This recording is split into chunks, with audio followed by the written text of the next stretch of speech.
तो दोस्तों, आप सभी का अपने YouTube channel success with Pawan sir पर स्वागत एवं अभिनंदन करता हूं। मैं पवन कुमार। आइए दोस्तों, जो है तीसरा लेक्चर है शासकीय पत्र जो चल रहा है पीसीएस और समीक्षा अधिकारी के पी मेंस के पॉइंट ऑफ व्यू से। देखिएगा, इसमें दोस्तों जो है, जो हम आपको कल बताए थे उनको जो है आप लोग हमारे ख्याल से पढ़ लिए होंगे। जो आज का लेक्चर है ये अर्ध सरकारी पत्र पर, यानी कि जिसको डेमी ऑफिशियल लेटर के नाम से हम जानते हैं। देखिए, पहले तो इनके बारे में हम देखेंगे क्या इनकी परिभाषा क्या है। डेमी ऑफिशियल लेटर यानी कि अर्ध सरकारी अर्ध शासकीय पत्र किसे कहा जाता है। इसमें देखिएगा, देर न करते हुए परिभाषा क्या है, इसकी परिभाषा हम कैसे लिख सकते हैं, लिखें हम कैसे कैसे नंबर जो है एग्जाम में हमको गेन हो। देखिए, सरकारी कार्य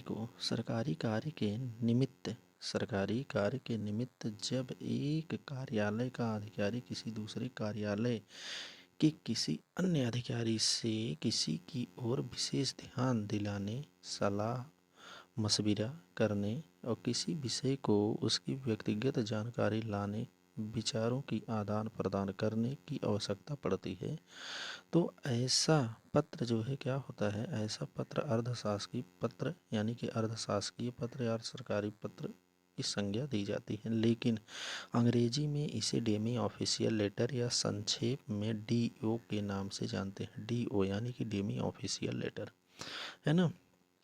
इसको ध्यान रखना, फिर से देख लीजिए। अर्ध सरकारी पत्र वह पत्र होता है जो एक कार्यालय के अधिकारी से दूसरे कार्यालय के अधिकारी या अन्य अधिकारी को क्या किया जाता है, विशेष तौर पर उनको ध्यान दिलाने, याद दिलाने, सलाह देने, मशविरा देने, किसी विषय की उनको व्यक्तिगत जानकारी लाने और विचारों का आदान प्रदान करने की आवश्यकता के अनुसार जो है इस पत्र को क्या किया जाता है, भेजा जाता है। ठीक है ना, समझ में आ गया होगा आपको। आप आगे देखते हैं, हम आगे देखिए एक परिभाषा, इसमें देखिए परिभाषा में ही है। और क्या है इसमें, ऐसे पत्र का प्रेषक द्वारा संबंधित अधिकारी के नाम पर भेजे जाते हैं। इसमें एक खास बात ये होती है कि ऐसे पत्र का जो प्रेषक होता है, जो भेजने वाला होता है, तो अधिकारी के नाम पर भेजा जाता है। केवल पद एवं कार्यालय का नाम मात्र लिख देना पर्याप्त नहीं होता है। यानी कि कार्यालय और नाम, अब तक तो क्या था, सरकारी पत्र में कार्यालय और नाम से चल जाता था काम, लेकिन इसमें नाम विशेष को लेकर के भेजना पड़ेगा आपको, है ना। चलिए, विशेषता इसकी देखिए। विशेषता क्या है, विशेषताओं से सवाल आता ही है, चाहे सरकारी हो चाहे अर्ध सरकारी हो। ठीक ना। विशेषताएं क्या है, देखिएगा, इस पत्र में प्रेषक और सेवा में जैसी शब्दावली का प्रयोग नहीं करते हैं। इस बात को ध्यान रखिएगा। वहाँ सरकारी पत्र में क्या था, प्रेषक और सेवा में जो है शब्दावली का प्रयोग हम करते थे, लेकिन यहाँ पर नहीं करेंगे। क्या करेंगे, नहीं करेंगे, पहली बात। दूसरी बात क्या है, पत्र में आत्मीयता की स्थिति जो है झलकनी चाहिए। आत्मीयता की यानी कि पत्र में क्या होना चाहिए, यानी कि अपनापन जो है उसमें दिखाई देना चाहिए। वहीं तीसरा क्या है, पत्र के अंत में भवदी के नीचे मात्र नाम, या जब भवदी हम लिखते हैं तो इधर साइड में भवदी लिखते थे। जब पत्र समाप्त हो जाता था लिखने, विषय लिखने के बाद महोदय, उसके बाद फिर नीचे लिखा जाता था भवदी। तो भवदीय के नीचे मात्र नाम या हस्ताक्षर लिखा जाता है। यहाँ पर नाम लिखा जाएगा और हस्ताक्षर, नाम या हस्ताक्षर एक ही बात है। और पदनाम नहीं लिखा जाता यहाँ पर, ठीक ना। नाम या हस्ताक्षर लिख देंगे, लेकिन यहाँ पर पदनाम नहीं लिखेंगे। अब चलिए आगे, चौथा नंबर क्या है, चौथा पॉइंट हमारा दोस्तों ये है कि इसमें एक चीज़ और, संबोधन में अपने समान अधिकारियों के लिए जो है प्रिय महोदय, बड़ों के लिए प्रिय श्री या उपनाम के बाद जी या साहब तथा कनिष्ठ का नाम लिख सकते हैं। क्या होता है, अगर संबोधन कर रहे हैं आप किसी को, है ना, किसी भी अधिकारी को संबोधन कर रहे हैं, तो इसमें जो है अपने समान अधिकारियों के लिए प्रिय महोदय का प्रयोग करेंगे और बड़ों के लिए प्रिय श्री का प्रयोग करेंगे और उपनाम के बाद जी लगाएंगे या साहब लगाएंगे तथा कनिष्ठ का नाम इसमें लिख सकते हैं। वहीं पांचवा क्या है, इस पत्र में विषय शासकीय भाषा अनौपचारिक होनी चाहिए, यानी कि औपचारिक प्रकार की नहीं होनी चाहिए। विषय शासकीय होना चाहिए, लेकिन भाषा अनौपचारिक होनी चाहिए यहाँ पर, ठीक है ना। उसमें क्या था, औपचारिक था भाषा। देखिएगा, इसमें क्या, इस पत्र को जो है संबंधित अधिकारी स्वयं खोलता है, यह पत्र जो है वही अधिकारी खोलेगा जिस अधिकारी के नाम में पत्र भेजा जाता है, क्योंकि ये व्यक्तिनिष्ठ होता है, क्योंकि ये व्यक्तिनिष्ठ जानकारी या दिलाने इत्यादि के संबंध में ये होता है, जैसे कि आप परिभाषा में देख ही लिया, स्पष्ट हो गया था। 7वां नंबर ये है दोस्तों, इसमें इस पत्र के अंत में ससम्मान, इस पत्र के अंत में क्या करेंगे, यानी कि जैसे पत्र समाप्त होगा, आप भवदी यहाँ पर लिखते थे, है ना, भवदी लिखते थे, तो वहीं बीच में जो है क्या करेंगे आप, बीच में जो है ससम्मान लिखेंगे, ठीक है ना, ससम्मान लिखेंगे, तब भवदी लिखेंगे, ठीक है ना। अभी हम दिखाते हैं ड्राफ्टिंग में, देखिएगा आगे, आगे देखिएगा। 7वां नंबर हो गया। 8वां नंबर हम देखते हैं। 8वां नंबर, इस पत्र में मुझे यह कहने का निर्देश हुआ है कि जैसी शब्दावली लागू नहीं होती है, जैसी शब्दावली का प्रयोग हम नहीं करते यहाँ पर, यानी कि मुझे यह कहने का निर्देश हुआ है, अब तक होता था सरकारी पत्र में, लेकिन यहाँ पर जो है कहने की कोई शब्दावली, किसी शब्दावली ऐसे जैसी शब्दावली का प्रयोग नहीं किया जा सकता। वहीं 9वां क्या है, इस भाषा में प्रथम पुरुष यानी कि उत्तम शैली में लिखा जाता है, प्रथम पुरुष उत्तम शैली में लिखा जाता है इसकी भाषा, ठीक है ना। यदि कोई पत्र पहले लिखा जा चुका हो, यदि कोई पत्र पहले लिखा जा चुका है तो उसका कारण उल्लेख पत्र में करना चाहिए, यानी कि कहने की बात यह है कि यदि कोई पत्र पहले ही उस अधिकारी को भेज दिया गया हो लेकिन उसको याद नहीं है, वही याद दिलाने के लिए, यानी कि सलाह नहीं सुने थे, सलाह मानने के लिए, ठीक है ना, उसको जो है फिर से क्या करेंगे, उल्लेख उस पत्र में हम कर देंगे, फला फला तारीख को मैं जो है आपके नाम पत्र भेजा था, आपने इस विषय पर संज्ञान नहीं लिया महोदय, ठीक है ना, ऐसे चीज़ें। उसके बाद देखिएगा आगे क्या है, आगे जो है 11वां नंबर क्या विशेषता है इसमें। 11 नंबर विशेषता ये है कि प्रत्येक अर्ध सरकारी पत्र में सबसे ऊपर पेज के दाहिने तरफ, पेज के दाहिने तरफ, इधर पेज के दाहिने तरफ अर्धशासकीय पत्र संख्या लिखा जाता है, जैसे कि उसमें लिखा जाता था सरकारी पत्र में, वैसे ही यहाँ पर भी लिखा जाएगा।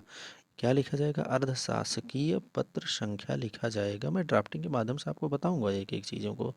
उसके पश्चात जो है देखिएगा, तत्पश्चात पत्र की बाईं तरफ संबंधित अधिकारी का नाम, संबंधित अधिकारी का क्या करेंगे, नाम, यानी कि इसमें क्या है, प्रेषक और सेवा में नहीं लिखा जाएगा, ठीक है ना। यहाँ पर बाईं तरफ डायरेक्ट हम क्या करेंगे, नाम अंकित करेंगे, है ना, क्या करेंगे, नाम अंकित करेंगे संबंधित जिस अधिकारी को भेजा जाएगा तथा जिसकी तरफ से जो है पत्र भेजा जा रहा है उसका, है ना। उसके बाद 12वां देखिएगा, पत्रांक के ठीक नीचे उस कार्यालय का नाम एवं विभाग का नाम भी लिखा जाएगा, यानी कि जो पत्रांक संख्या लिखेंगे आप उसी के नीचे जो है क्या लिखेंगे, कार्यालय का नाम लिखेंगे, विभाग का नाम लिखेंगे, ताकि पता चल सके कि तथा पता चल सके कि क्या हो, पत्र किस अधिष्ठान से या किस अनुभाग का है, ठीक ना, या किस प्रकार का है। वहीं देखिएगा 13वां नंबर जो है दोस्तों, 13वां नंबर देखिएगा क्या है, जब जूनियर यानी कनिष्ठ, जो कनिष्ठ अधिकारी है, कनिष्ठ अधिकारी द्वारा अपने सीनियर अधिकारी यानी कि वरिष्ठ अधिकारी के पास पत्र भेजा जाता है तो ऐसे पत्र के प्रारंभ में आदरणीय लगाएंगे, महोदय लिखना उचित होता है, आदरणीय महोदय लिखना उचित होता है। साथ ही पत्र के अंत में सादर, ससम्मान या साभिवादन आदि लिखना भी शिष्टाचार युक्त होता है। चाहे सादर लिखें, चाहे ससम्मान लिखें, चाहे अभिवादन लिखें, चाहे आदरणीय लिखें, चाहे महोदय लिखें, यानी कि अगर कनिष्ठ से वरिष्ठ की तरफ भेजा जा रहा तब ऐसा जो है पत्र में हम संबोधन करेंगे। वहीं 14वां नंबर क्या है, यदि पत्र लंबा हो तो एक से अधिक पैराग्राफ लिखना चाहिए, पहले पैराग्राफ को छोड़कर दूसरे पैराग्राफ से नंबरिंग कर देना चाहिए, जैसे मैं आपको बताया था सरकारी पत्र में, जैसे पहला पहला पॉइंट हो गया, ठीक ना, पहला पॉइंट हो गया तो इसी के नीचे दूसरा पॉइंट, इसी के नीचे तीसरा पॉइंट, अगर लंबा लिखना है तो लेकिन क्रम में होना चाहिए, है ना। अब देखिएगा दोस्तों, एक चीज़ यहाँ पर बहुत पूछी जाती है, क्या, कि शासकीय और अर्धशासकीय पत्र में अंतर बहुत बार जो है आयोग के द्वारा पूछा गया, चाहे पीसीएस हो चाहे समीक्षा अधिकारी हो, ठीक ना। चलिएगा, इसको जो है पत्र में अंतर जो है, सरकारी पत्र और अर्ध सरकारी पत्र में अंतर देखिए, इसको हम देखते हैं क्या है, सरकारी और सरकारी पत्र में अंतर क्या है। देखिएगा इसमें क्या है, शासकीय पत्र, एक साइड शासकीय पत्र एक कॉलम में, दूसरे कॉलम में जो है अर्ध सॉरी अर्ध शासकीय यानी कि अर्ध सरकारी पत्र लिखेंगे। कॉलम ऐसे खींच लेंगे बीच में, यानी कि दोनों तरफ तो हाशिया खींचा रहेगा उसमें, आप जब आयोग की कॉपी पाएंगे। लेकिन यहाँ पर क्या होगा, तो आपको बीच में एक लाइनिंग देना ही पड़ेगा, ठीक है ना। एक तरफ शासकीय, एक तरफ अशासकीय पत्र को लिख करके देखिएगा। पहला पॉइंट क्या है, शासकीय पत्र में सरकारी यानी कि शासकीय पत्र नितांत औपचारिक होता है। जैसे मैंने आपको अभी बताया, ये क्या होता है, सरकारी पत्र आत्मीय भाव का होता है, अधिकतर जो है व्यक्तिगत होता है, यानी कि अनौपचारिक होता है ना। अनौपचारिक आप लिख सकते हैं यहाँ पे। देखिए दूसरा पॉइंट क्या है, सरकारी पत्र निश्चित सांचे में ढला होना चाहिए, वो ढला होता है। सरकारी पत्र क्या होता है, एक निश्चित उसका आकार होता है, उस निश्चित आकार में जो है क्या होता है, उसकी रूपरेखा यानी कि तैयार की जाती है। किसी किसी के मुद्रित फॉर्म होते हैं, किसी किसी के क्या होते हैं, मुद्रित फॉर्म होते हैं, केवल भरना होता है। मुद्रित फॉर्म आप जान रहे हैं ना, जैसे आपको ड्राफ्टिंग करके दे दिया जाएगा, उसमें आपको लिखना पड़ेगा बस, ठीक है ना। लेकिन दूसरा पॉइंट इसमें क्या, अर्ध शासकीय या सरकारी पत्र में, वो अर्ध सरकारी पत्र में क्या है, अर्ध सरकारी पत्र अधिकतर व्यक्तिगत यानी कि लेटर पैड पर लिखा जाता है। किस पर, लेटर पैड पर लिखा जाता है इसको, अर्ध सरकारी पत्र को।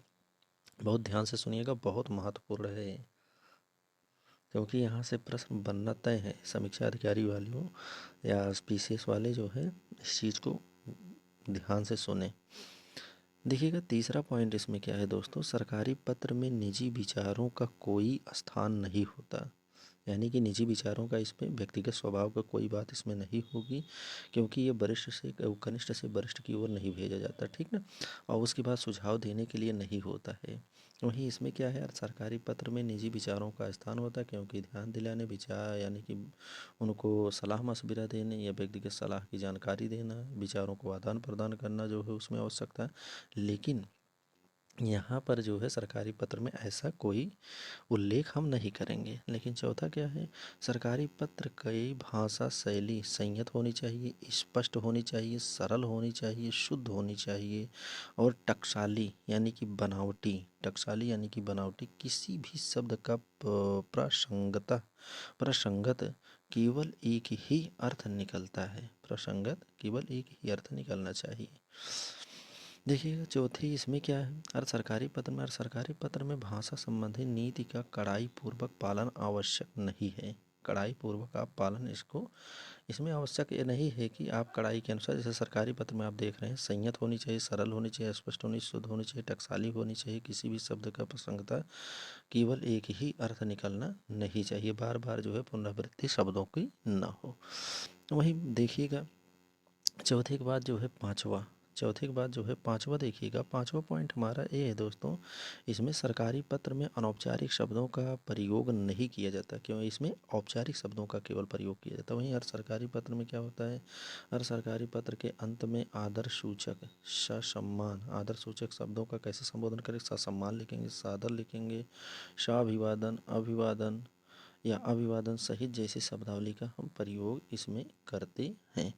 बस इतना दोस्तों, आप लोग इतना पढ़ते रहिए। मैं जो है कल, यानी कि जो आपको कल वीडियो प्रोवाइड हम करवाएंगे, उसमें अर्ध सरकारी पत्र के प्रोफार्मा के बारे में बताएंगे, यानी प्रारूप बताएंगे, यानी कि उसके ड्राफ्टिंग के बारे में आपको सिखाएंगे। उसके बाद फिर क्या रहेगा, कैसे पत्र लिखा जाता है सरकारी पत्र, ठीक है ना। अगर जिसको समझ में ना आया हो दोस्तों कैसे सरकारी पत्र लिखा जाता है, तो अगर नहीं समझ में आया तो आप कमेंट बॉक्स में जो है ज़रूर बताइएगा इस चीज़ को। मैं जो है एक पत्र जो है लिख करके आपको बता दूंगा, ठीक ना। आप लोग जो है स्पष्ट, ताकि आप लोगों को हो जाए, ताकि परीक्षाओं में कोई किसी प्रकार की तकलीफ ना होने पाए। चलिएगा, बहुत बहुत धन्यवाद।